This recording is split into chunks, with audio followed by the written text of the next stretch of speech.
साल 2023 को हम जल्द ही अलविदा कहने वाले हैं और इसी क्रम में देश की राजनीति में जमकर फेरबदल हुए। जैसे जैसे 2024 के लोकसभा चुनाव नजदीक आ रहे हैं, उस तरह भारत के राजनीतिक परिदृश्य में महत्वपूर्ण बदलाव भी देखे गए।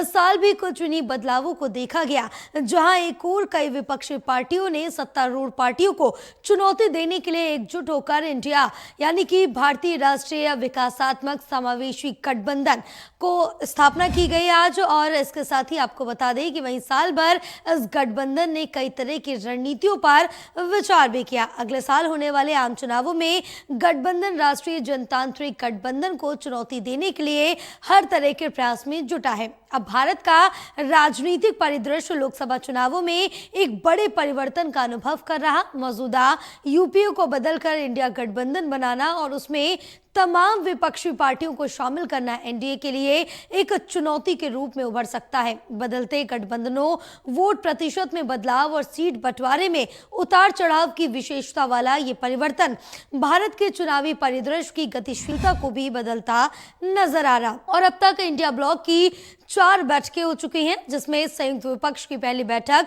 30 जून को पटना में, तो दूसरी बैठक 17 और 18 जुलाई को बेंगलुरु में हुई और तीसरी बैठक 31 अगस्त और 1 सितंबर को मुंबई में हुई और चौथी बैठक 19 दिसंबर 2023 को राष्ट्रीय राजधानी दिल्ली में संपन्न हुई थी।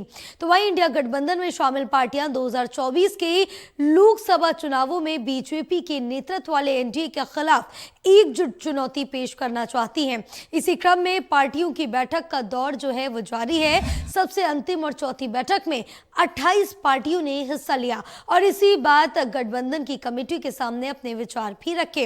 इसमें कोई दो राय नहीं है कि इंडिया गठबंधन एनडीए के लिए एक चुनौती भरा हो सकता है, लेकिन इससे पहले या खुद इंडिया के लिए एक बड़ी चुनौती है कि वह इनमें कैसे डील करेंगे। मसलन गुट को सीट बंटवारे, प्रधानमंत्री के चेहरे इत्यादि जैसे विषयों पर संजीदगी से सोचने की जरूरत है।